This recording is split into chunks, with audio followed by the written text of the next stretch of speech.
Hey y'all, how's it going? My name is Brooke. This is Seed to Plate channel. Normally we talk about urban and suburban gardening, a little cooking, a little this and that. But today we are talking about something a little different actually. So let's talk about celiac disease and let's talk about mental health because May is not only Celiac Disease Awareness Month, but it is also Mental Health Awareness Month. And so I thought after my video last year during Celiac Awareness Month, I did a whole video on my symptoms, how I got diagnosed, my whole journey from top to bottom. And so today I thought I would actually touch on both celiac disease and mental health because ever since I got diagnosed 3 years ago, it's been a very interesting mental health journey. So if you like this video, go ahead and hit the like button. Go ahead and subscribe if you want more gardening and food related content. I don't talk about celiac disease that often because it's not what this channel is about, but it is something that has deeply impacted my life as it impacts most people that have celiac their lives. So if you don't want to go watch the other video, I don't blame you. I'll give you a very short version of events. I started feeling really sick when I was 18. I did not get diagnosed until I was 25. I went to multiple doctors. It was a whole thing. I was very malnourished for a long time, but kind of just like hung on by a thread, not really sure how some days when I think back to it now. And I got diagnosed back in 2019. I am 2.5 years, I guess, by the time of this video. I'm 2.5 years, no glutens. And I feel incredible. But along with that, ever since getting diagnosed, you put a lot of like puzzle pieces together about things that happened over the years. So I made a little list of different areas that I was able to identify. So I'll put chapters in this video so you can skip around if you want or watch the whole thing, and I would love that too. So to start this video, I'm gonna leave some different scenarios that I know impacted my mental health. I just wanna talk about my experience and then also give you guys some kind of like tips that I've incorporated into my lifestyle to help with these different scenarios. And I hope this helps you. So first things first. Restaurants. So me and my boyfriend, we live in Austin, Texas. We love going to restaurants. If you've never been to Austin before, Austin's a huge foodie town. Like there are so many good restaurants. There's so many different restaurants. The food culture here is really strong. So like eating out at restaurants is something that like we did very regularly. We loved trying new restaurants. We loved trying new things. But obviously then I got diagnosed with celiac. And so, that became a lot harder. I will tell you that much. That became way harder all of a sudden when I got diagnosed with celiac, because I think there's this thing where you feel like you're a burden because you have like a need that's outside of the norm. And so at least that's how I felt. I grew up, my dad ran fine dining kitchens and restaurants his whole life, and my parents owned a catering company. So I think I feel this like very deep burden because I know how these restaurants operate and I know how like efficient they run. And so when there's like a bump in the road, it like throws a bunch of other stuff off. So I had to get over that feeling of feeling like a burden and really advocate for myself. Also, it honestly, like getting diagnosed with celiac, I had almost like this like grieving of just being able to eat whatever I wanted to. And like, especially on a culinary level, I love food so much. I had this almost like mourning period where I was just like so sad when I would go to a restaurant because I couldn't just have whatever I wanted, that I had these very specific requirements where I felt so much better, right? Not eating gluten because I have an autoimmune disease. It's definitely one of those things where you still just feel like a burden. So the restaurant piece of things, something I learned very early on, and like blessings on blessings to my boyfriend because he was the one that taught me this. He actually dated somebody in the past that had celiac, so this is not his first go around. You actually have to say the words celiac to them. And most people get it, right? But I think celiac gets a little tricky because being gluten-free is also somewhat of like a fad diet.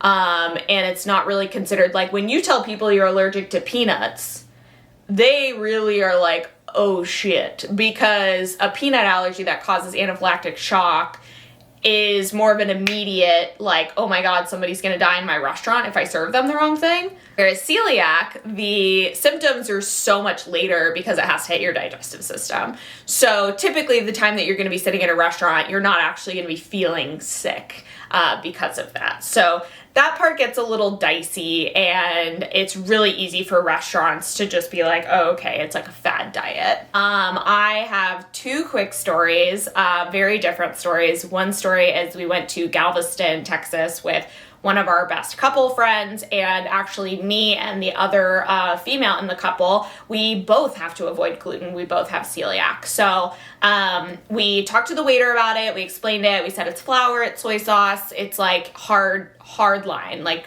none of those. And he was like, okay, I'm going to get my manager involved. You just want to avoid the lemon butter sauce that comes on a lot of the fish dishes. And we said, okay. So the manager comes over, she talks to us, she was super sweet. She brings all the food and she sets down our pieces of salmon, and instantly I look at it and it looks like a lightly colored butter sauce. So I smelled it. I brought her back over. I said, hey, is this the lemon butter sauce? Because the first waiter told us to avoid this. And she instantly was like so apologetic. They cooked us another piece of fish. They brought it out. Everything was totally fine. But that's just like one example of how you need to advocate for yourself and like question things. And if something seems off to you, make sure you ask. This is not one of those times to like you get the wrong coffee order and you just like accept it. This is like one of those times where you need to ask a lot of questions. So that happened in Galveston. And then another time I was in Chicago with my boyfriend and his family, and we were at an Italian restaurant, and I always get a little weary of Italian restaurants, especially ones that serve pizza, like fresh made pizza, because there's flour flying around friggin' everywhere. But they had gluten-free pasta, so I got a gluten-free pasta dish, and the pasta was really good. Like it had really good texture. And so I called the waiter over. I said, hey, and they were really busy. I called the waiter over. I said, hey, can you just like verify to me that this is gluten-free pasta? Because I have celiac. Like I can't have real pasta. Like that will give me a really bad time. And he was like, well, yeah, I told the kitchen. And then just walked away. And I was like, that instilled no confidence in me. And so I ate a few more bites, and then honestly, I left the rest of it because I didn't know if it was something that was gonna hurt me, like, or cause me issues for the next 4 weeks. So those are just two examples of how you really have to advocate for yourself within these situations. And say the word celiac and describe it as much as you can.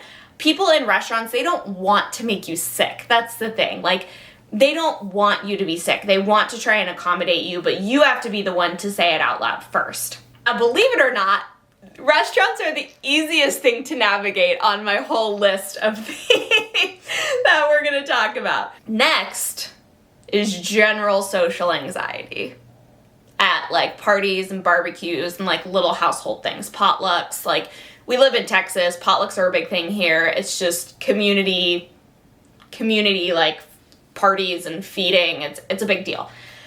So a few months ago, I went to a barbecue at one of my boyfriend's friend's house, and we didn't really know anybody that well. I definitely didn't know anybody, and we were kind of just trying to like talk to people, and they were making a bunch of food, but I didn't feel comfortable enough to like ask how things were made, or because immediately when you do that, you put yourself in this situation of people feel immediately they feel like they have to accommodate you, which is wonderful, but also then people feel bad if they brought something you can't eat, and then the host feels bad if you can't eat anything. And so it becomes like this whole rigmarole, right? And so I'm very weary when I'm at a party of people that I don't really know very well of like putting that out there, because I don't want to make anybody feel bad, because ultimately my celiac is my responsibility. So we're at this party and I'm like having a full-blown mental spiral like the whole time we're there. I ended up making up an excuse and leaving like very suddenly, like to the point where my boyfriend was texting me and he was like, are you mad at me? Did I do something? Is everything okay? And I was like, yeah, I just like, I have a lot of social, like I'm really anxious. I don't want to get sick. I don't want to like impose myself and my like food restrictions onto other people. And I came home and I was just so upset. And so what I do now, when I'm at a backyard barbecue, when I'm at a party, whatever, I have a few different tips and tricks. So first things first, you can always bring something that you can eat. Bring some chips and dip, bring a dish, bring a dessert, bring something that you can eat and that you know is safe and was safely prepared. That's number one. Number two, eat before you go. Just eat before you go and just say, oh my gosh, I lost track of time and like I totally forgot and like I kind of already ate. Depending on the situation, it could be taken as a little bit rude, but ultimately, I would rather be perceived as a little bit rude than be sick for the next month. So that's tip number two. Tip number three, and this is a good one, especially if there are people that you don't know really well and you don't want to like completely out yourself and like make the room upset. You can always say, oh my gosh, this smells amazing. How did you make this? Because people get really excited to tell you how they made something, especially when you give them a compliment in front of it. That is always my way of not only connecting with people, but asking how it was made, asking what the ingredients were, and you can kind of roll with it from there. But definitely backyard barbecues and parties are super tough, especially when you have like a lot of our friends are like really big foodies, right? So like they make these beautiful prepared dishes and I have to be really careful about like, what's in those? Where was it prepared? You know, what else was it prepared by? Like all of that kind of stuff. Okay, y'all. So next up is traveling. Now, I always knew this was a little bit tricky, but I had been traveling like within the US and also with like family and friends. So it was like pretty easy to like maintain the whole gluten-free situation. But a couple of months ago, we went to Mexico. We went to Tulum. We were there for 8 or 9 days and we were at a resort. We were at an all-inclusive resort that had restaurants, but it also had a buffet. And that was when I realized that having a language barrier and also a buffet are two really difficult things for having celiac. So the first night we were there, we were at a sit-down restaurant, and so we were able to explain to the waiter, you know, like no flour, no soy sauce, celiac. And thankfully my boyfriend speaks Spanish, so we were able to communicate really well, to the point where the chef at the restaurant actually made something special for me to avoid cross-contamination and brought it over to us, and it was a wonderful first night. And the rest of the nights were really good too. The issue we ran into was at the buffet, because typically the people at the buffet, like, they're not going to put their best English speakers there because that's not their job. Their job is to keep the food moving, keep it hot, make sure things are to temperature. That's their job. Their job isn't to know what's in the food they probably weren't even the ones that prepared it. So that part was really difficult because there was a lot of guesswork involved in trying to figure out which dishes I could eat, what I could eat, what I couldn't eat. And a lot of people are like, just go to the salad bar. But like, I get it, but I'm on vacation in Tulum and like, I don't want to eat salad every meal. So we didn't have any issues when we were in the sit-down restaurants. It was really at the buffet where we had the problem.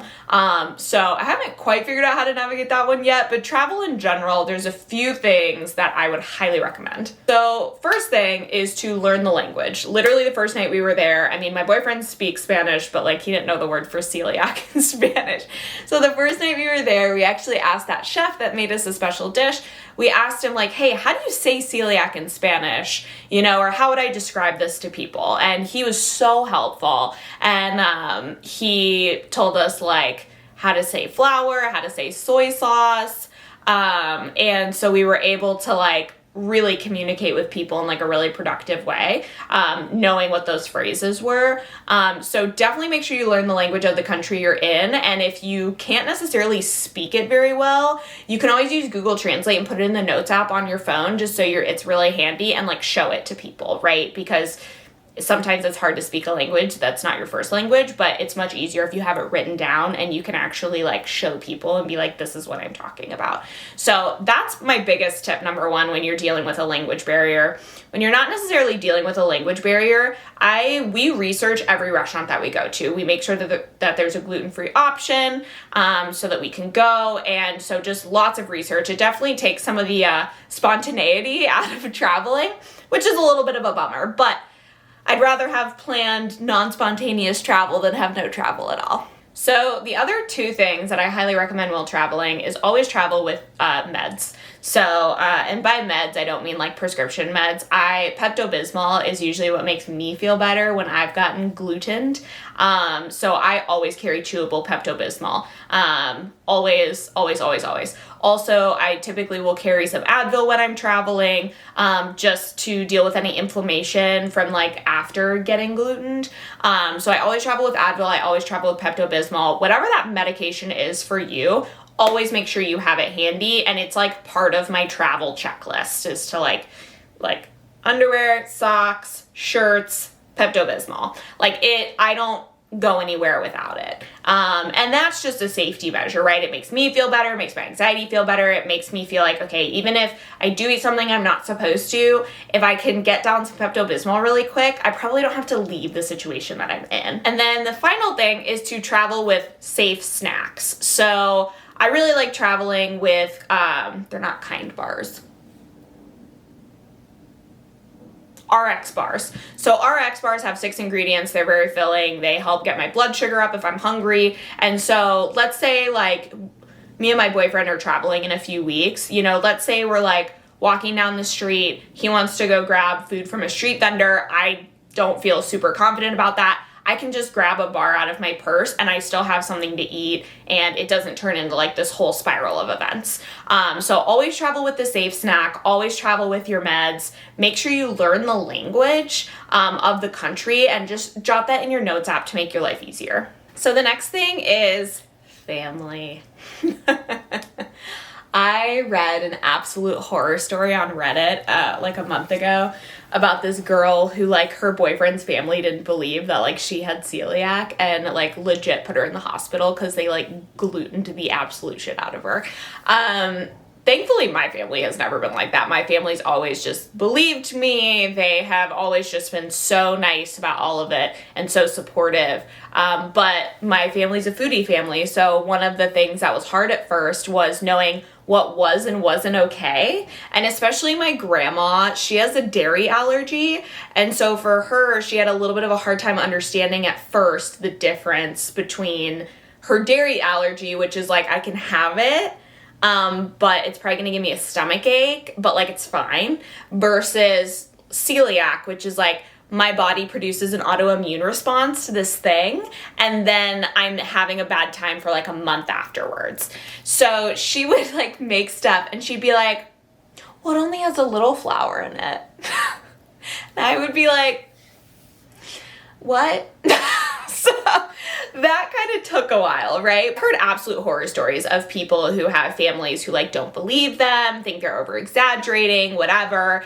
And that has never been my experience, thankfully. And even my boyfriend's mom is like a freaking saint. She will always find restaurants, always like stock with like gluten-free snacks. Like I feel so safe going to my family's house, whether it's like my family or my boyfriend's family, because they just really understand. I am like so thankful for that support. But some people don't have that. And so a few little tips and tricks, and this is just from like having to explain this over and over again to my grandma. She gets it now, by the way. She's a gluten-free pro at this point. It's quite incredible. So with families, I have taken a couple of approaches. I still offer to cook a lot, just so that I know what's going in everything. It takes the burden off of your family of like them having anxiety about like what you can and can't eat, what is going to be gluten-free, what isn't gluten-free. Like, so if you just offer to cook and you're like, you know what, why don't I make dinner? Then you're just kind of like disarming that anxiety from everybody. And then you're also like, know that you're going to be in a controlled environment that's going to be successful for you. The other thing is bringing ingredients. So like, great example, every year for Thanksgiving, I bring gluten-free stuffing mix and I prep it and I make it. right there on the spot, and I take control of that. So definitely like bring ingredients if like everybody's having a party, and make sure you bring some kind of chips that you can eat, you know, like make sure you're bringing that to the table so that people don't have to necessarily like accommodate you. Like it's nice when people accommodate me, but I don't expect it because again, my disease is my responsibility. And two other things. So when dealing with family or people that don't take your celiac very seriously, I would really focus on education. Once I explained to my grandma, like the whole thing, right? I'm like, okay, I ingest the gluten. My body gets confused, thinks it's being attacked, and my immune system actually breaks down my intestines and like attacks it and like war on the intestines. And then I don't digest anything for a while. And it all just goes in and out. And I've described all of my symptoms to her. When I describe it that way, it all of a sudden makes more sense to her. So I would empower you. It's a really uncomfortable thing to do, but be very transparent, educate people, because people ultimately don't want you to feel sick. Nobody wants you to feel sick. That's terrible. So educate people the best you can, and honestly, be graphic. Which I know is a weird thing to say, but like be graphic. When I told people that I couldn't eat quinoa for 5 years because it came out the way it looked when it went in, when I was like that level of graphic, like when I told people I had urgency problems to the point where like things happened, like I was very graphic with people. I was very real with people. And all of a sudden that makes it this very real thing. I think sometimes when we talk about digestive problems, we just want to like beat around the bush, you know? We want to be like, oh, I just didn't feel good. No, honey, not feeling good is having like a little bit of a stomach ache. We're talking about malnutrition through chronic diarrhea because your digestive system isn't digesting things. Or we're talking about like extreme constipation or extreme vomiting. Like we are talking about the very core of how your body processes energy and feeds itself so that you can be a living, breathing human being. That's what we're talking about. Like it's that serious. And so be super upfront with people. Be graphic if you have to be, because that's the only way people are going to get it, especially the people that don't take you seriously. And you also don't owe them anything, just by the way. You can go about living your life and not owe them a damn thing. The next thing dealing with is, okay, I've been glutened and my life can't stop and I still have to work. So just know that this whole conversation is coming from a place of I work from home and I work on a computer all day. So obviously there's lots of other jobs. There's lots of jobs where you have to be physically active and you can't necessarily do all of these things. But here's how I have managed these situations when I am like healing from being glutened. So I'm very transparent with my management. I also work for an awesome company who's like so understanding. I have been very transparent with my management about if I've gotten glutened and like the fact that I'm really sick, right? I tell them, I'm like, hey, like if I have a clear morning or a clear afternoon, I'll just take that time off to just like rest, because what a lot of people don't realize and understand is that healing from getting glutened when you have celiac is about a lot of sleep. It's about a lot of water. It's about a lot of really good, clean food free of gluten and dairy and other things that can cause any kind of inflammation, because what happens is your intestines, when you get glutened, the villi in your intestines, which are like little fingers, they get destroyed, they lay down. And so all of the food passes through this like smooth system instead of falling down and getting digested and absorbed. So you're malnourished, you're not absorbing nutrients. And so those little villi have to like regenerate. And the very tips of those villi are what are responsible for digesting dairy. So whenever I get glutened, I go on a very strict dairy-free, obviously gluten-free, low sugar, low alcohol diet. With a lot of water and a lot of sleep. So I've been fortunate enough to be really upfront with my management about that. And I've heard of a few different companies who actually have celiac disease on their list of disabilities, which I find, I don't know how I feel about that yet. I don't personally consider myself disabled, but I could see how in like a physical job, if you do get glutened, it could potentially affect your job function. So Sorry, small rant. But for working, I take a lot of lunch hour naps. I drink a lot of water. Brain fog is a really big thing that I deal with when I get glutened. And so I actually just take things really slow. Normally I'm a big producer. I work really fast. I work really efficient. And so I have to really take a step back and give myself permission to slow down, which is probably the hardest part. And last but not least, mental health, celiac. We can't not have a conversation about body image. So, body image. This is one that I've really struggled with, to be honest. When at my skinniest, when I was extremely malnourished, I had a lot of urgency problems. I was very sick. I was about 90 pounds. I currently weigh about 130 pounds. And yeah, when your body fluxes 40 pounds when you're only 5 feet tall, that causes a lot of weird body shit. I'm just gonna tell you that right now. And not only is it like body image, but it's also like body capability. And the way I mean that is because there were times where I was so inflamed, I felt like I could barely move. And now sometimes I almost get paranoid that I'm still inflamed and I don't want to make that worse by exercising. I also now have this weird relationship with exercising where I felt like I fought my body for so many years and I felt so sick and so bad for so many years that it's hard for me to put myself in this like heightened state of like hard workouts and like sweating, and it's weirdly triggering in my body. So I really focus on like low impact exercise like walking or yoga or Pilates or all of these other things. And yeah, I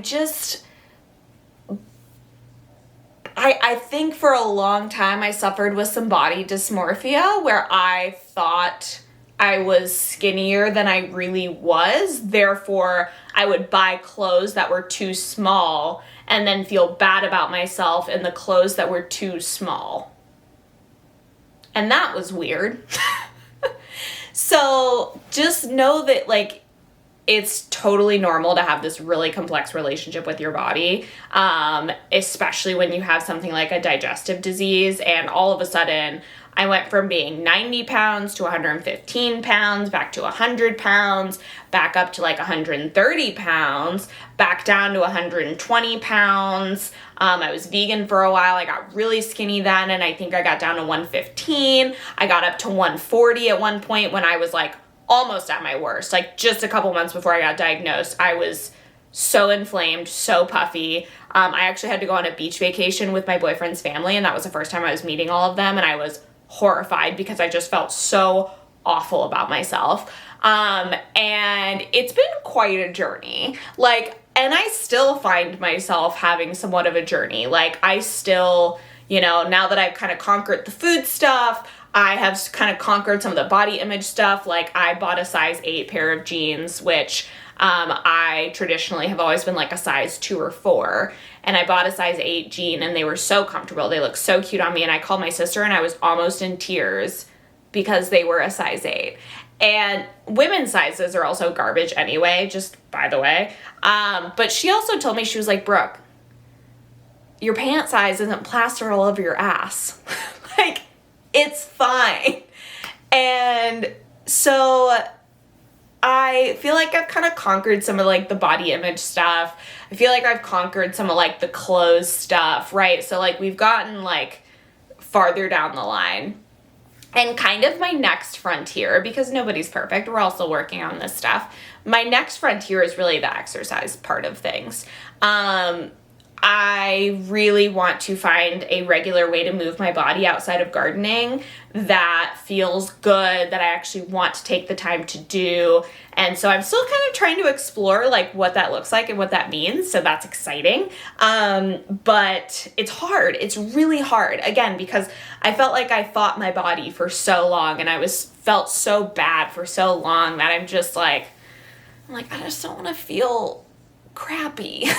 Like, I don't want to be sore and and put my body in like this heightened state of like self. So, you know, the whole body image thing is a big mental thing for me, and a lot of women who like don't even have celiac, and a lot of men for that matter as well. You know, like I think everybody really struggles with body image, especially with how much we're inundated with images that aren't even real. We're so inundated with these filtered, photoshopped images that don't reflect reality. So those are the 6 different areas that I have personally identified as places of work for my mental health having celiac disease. Just want to reiterate, I'm not a therapist, I'm not a mental health expert, I'm just somebody who's had these experiences and therefore wanted to speak to them in a very authentic way. If you are struggling with any kind of either mental health situation, if you're dealing with a physical health situation, please go see the right professionals.